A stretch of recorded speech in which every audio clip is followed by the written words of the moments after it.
Seguimos conversando con Mario Aguilar del Colegio de Profesores acá en la región metropolitana sobre el regreso a clases presenciales en comunas con cuarentena. Vamos, Mario, a hablar ahora sobre esta eventual acusación constitucional contra el ministro de Educación, Raúl Figueroa. Una vez que se conoció este cambio en el plan paso a paso, el presidente del Colegio de Profesores, Carlos Díaz, calificó a Figueroa de criminal. Él, en respuesta, dijo que no iba a entrar ni un segundo en una polémica adicional a las que ya tenía con el gremio. Después de estas declaraciones, después de estos dimes y diretes, ¿se condiciona el diálogo entre ambas partes o aún ustedes como gremio han notado cierta actitud negativa por parte del Mineduc a dialogar después de que ya se tomó esta decisión de regresar a clases? Sí, primeramente creo que el colega Carlos Díaz dijo que el plan era criminal, no que Figueroa era criminal. Ahí hay un matiz que hace una diferencia, me parece. Yeah. Pero hecha esa aclaración, por supuesto que las relaciones están complejas, digamos. Son difíciles con este gobierno las relaciones, sin duda. Sin duda, porque como explicaba yo en otro momento, es un gobierno que no escucha, es un gobierno que impone, y además es un gobierno que está por el suelo en la credibilidad y la confianza. O sea, es un factor no menor que no podemos soslayar. Es distinto un gobierno que tiene una credibilidad normal, una evaluación positiva de su gestión que esté en los rangos normales. Nosotros estábamos acostumbrados a que un gobierno estaba en un 30% y estaba mal en términos de evaluación positiva. Se consideraba que el gobierno estaba en una cierta crisis cuando alcanzaba niveles de 30%. Me acuerdo una vez incluso que la presidenta Bachelet llegó al 20 y tanto, y la derecha entera salió a decir que tenía que renunciar, que un gobierno con ese respaldo era imposible que siguiera. El mismo Piñera lo dijo. Y Piñera está bajo el 10%. Eso es lo real. Entonces, también es importante entender eso. No lo quiero mencionar por comillas politizar el tema. Lo digo porque eso explica también la profunda desconfianza que hay con el ministro Figueroa, que obviamente es vocero del gobierno en educación, es el representante del gobierno en educación. Y respecto a la acusación constitucional, nosotros creemos que hay bastante antecedente, ni siquiera tanto por este plan paso a paso último, que nosotros creemos que cuando las mismas autoridades de gobierno nos habían dicho que la fase 1 era una fase crítica, era una fase extrema dentro de la forma de enfrentar la pandemia, y originalmente el plan paso a paso contemplaba el retorno a clase en fase 4. ¿Cómo se puede hacer este pase mágico, esta cosa absolutamente artificial? Ahora ocurre que no, que en los colegios en fase 1 pueden funcionar normalmente, cuando hace solo unos meses atrás nos decían que en esa fase era de alto riesgo cualquier actividad que congregara a más de 5 personas. Eso nos decían. Entonces suena muy artificial, pero aparte de eso, nosotros creemos que Figueroa ha abandonado mucho sus funciones, ya ha incumplido el mandato constitucional que tiene como ministro, fundamentalmente en lo que tiene que ver con el nulo respaldo que ha dado al trabajo a distancia. Cuando todo ha señalado, todo el sentido común, pero también los análisis técnicos y sanitarios y pedagógicos, que lo que correspondía que hiciera el ministro era apoyar el trabajo a distancia, él ha obviado esa parte y ha dejado prácticamente abandonadas las comunidades escolares en sus necesidades en las muchas necesidades que ya hablábamos en algunas de las preguntas anteriores, ¿no es cierto?, sobre el tema de la conectividad, la falta de dispositivos, las familias que no tienen forma de poder seguir bien este trabajo, que debió apoyarse de una manera mucho más activa, mucho más proactiva por parte del gobierno, y no se hizo. Y enfrentados a la mayor crisis educacional de la historia en Chile, la respuesta del ministro ha sido muy pobre, porque en realidad, no lo digo yo, es cosa de ver y seguir su trayectoria pública. Su esfuerzo ha sido todo el tiempo, desde el primer momento de la pandemia, en forzar un retorno a clase, en descalificar a los profesores y profesoras. Nos han tratado de la manera que públicamente ha sido conocido, descalificar a las familias, cuando llegó a decir, por ejemplo, que en Chile era necesario reabrir los colegios porque en las casas a los niños sufrían atentados sexuales, y así otra serie de argumentos absurdos, banales, algunos muy agresivos, pero otros muy ridículos. El ministro se convirtió en un meme, porque precisamente se convirtió en objeto de burla por los argumentos tan fuera del lugar que daba. Entonces nosotros sí creemos que hay argumentos más que suficientes para una acusación constitucional. Por mucho menos Por mucho menos, en otro momento, el Congreso Nacional destituyó a Harald Beyer y destituyó a Yanna Proboste, por mucho menos que lo que ha sido el actuar de este ministro como encargado de la cartera de Educación.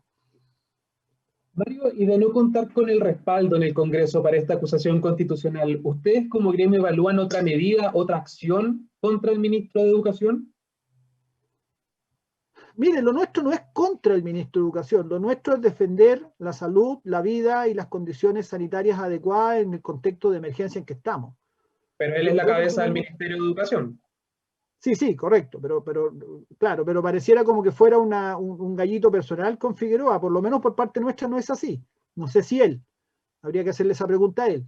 Por parte nuestra no, por parte nuestra, nosotros quisiéramos dialogar, nosotros quisiéramos ser escuchados, nosotros quisiéramos poder enfrentar de manera conjunta esta tremenda, gravísima situación que se está viviendo.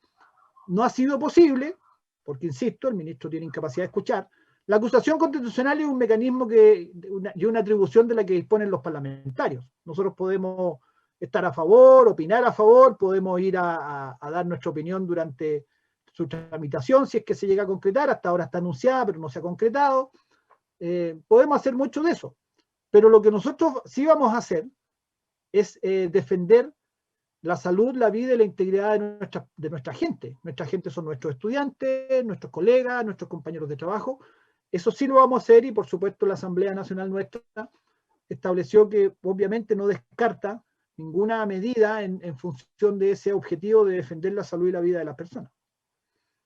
Y con este eventual regreso a clases que comenzaría a partir de este jueves, como gremio, como colegio de profesores, ¿han convocado, por ejemplo, paralizaciones? ¿Ya se preparan nuevas manifestaciones para manifestar la desconformidad con esta medida? Sí, la Asamblea Nacional, como le decía, determinó esto. Yo creo que el famoso retorno que el ministro está propagandeando no se va a producir en los términos que él quiere, no se va a producir. Ya hay muchos alcaldes y muchos sostenedores, algunos privados, que han dicho que no van a volver, menos en invierno. Por lo tanto, es algo por ver. Ya también el año pasado anunció muchas veces que se volvía y finalmente eso no se concretó, porque en definitiva si las mamás, los papás no mandan a sus hijos al colegio y nosotros seguimos haciendo nuestras clases online, eso simplemente no va a operar. Vamos a ver qué pasa, pero por supuesto nosotros no descartamos si vemos que hay situaciones que ya se está imponiendo y se está forzando y arriesgando la vida de la gente. Por supuesto, seguramente nuestra Asamblea Nacional va a acordar medidas más extremas. Ojalá que no, pero si es necesario, obviamente hay que hacerlo.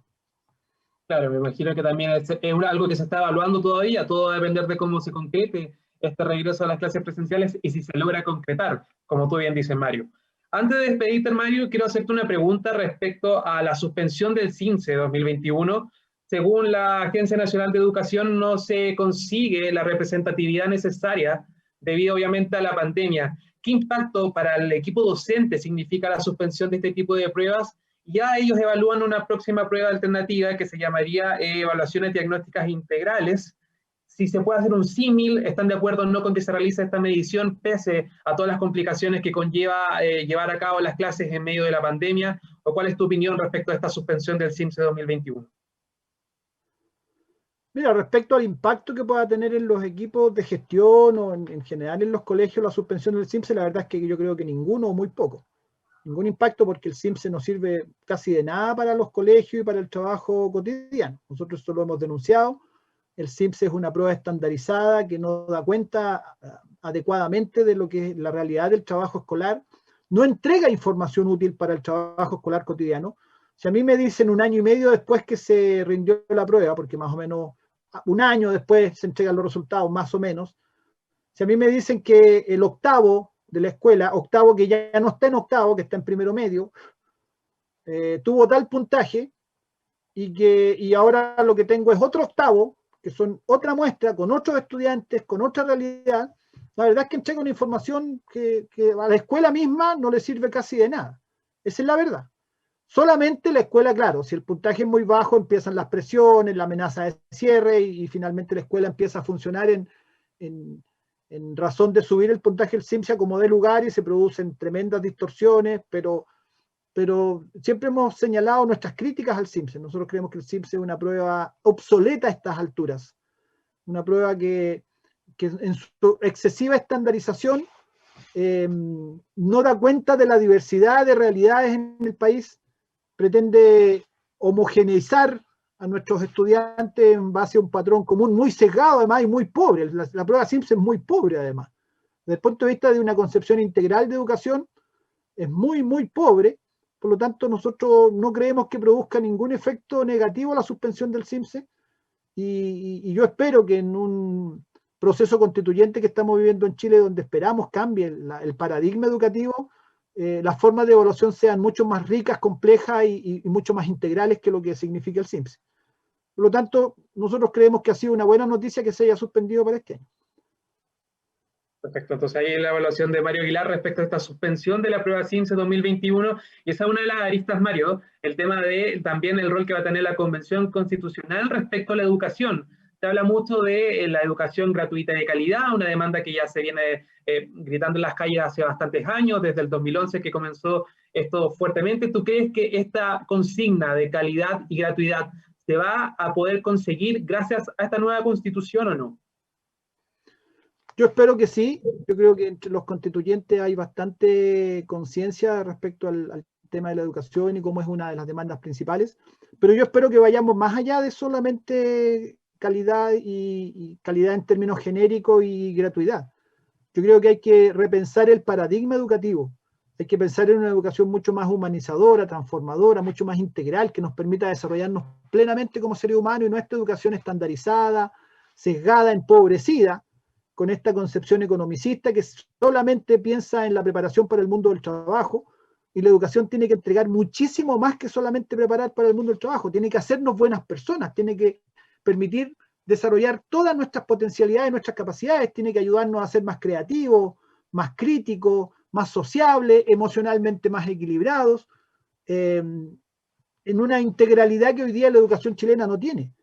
Entonces yo espero, y vamos a trabajar por eso como gremio, tratando de ser partícipes de distintas formas de influir en el debate educacional, para llevar, ojalá, a definiciones educacionales mucho más ricas y mucho más complejas y mucho más integrales que lo que hemos tenido hasta ahora. Mario Aguilar, presidente del Colegio de Profesores acá en la región metropolitana, muchas gracias por estar con nosotros esta tarde acá en Tarea de Tecnología por divoxradio.com. Nicolás, ha sido un gusto y un saludo para todos quienes siguieron esta transmisión. Gracias. Está la entrevista disponible en nuestras redes sociales y también en la página de divoxradio.com para que todos la puedan revisar nuevamente y también viralizar en las redes sociales, compartir su opinión y así también conocer cuál es la perspectiva de la gente respecto a este retorno a las clases presenciales. Nosotros nos vamos a la última canción de este capítulo y a la vuelta, el segmento La Tarea para la Casa, un nuevo dato para todas las personas que están conectadas hasta ahora a la radio. No te quedes fuera. Conversaciones de minería y energía con Nancy Pérez y Pamela Chávez. Cada martes y viernes a las 15 horas. Recursos con perspectiva. Recursos con perspectiva. Somos divoxradio.com.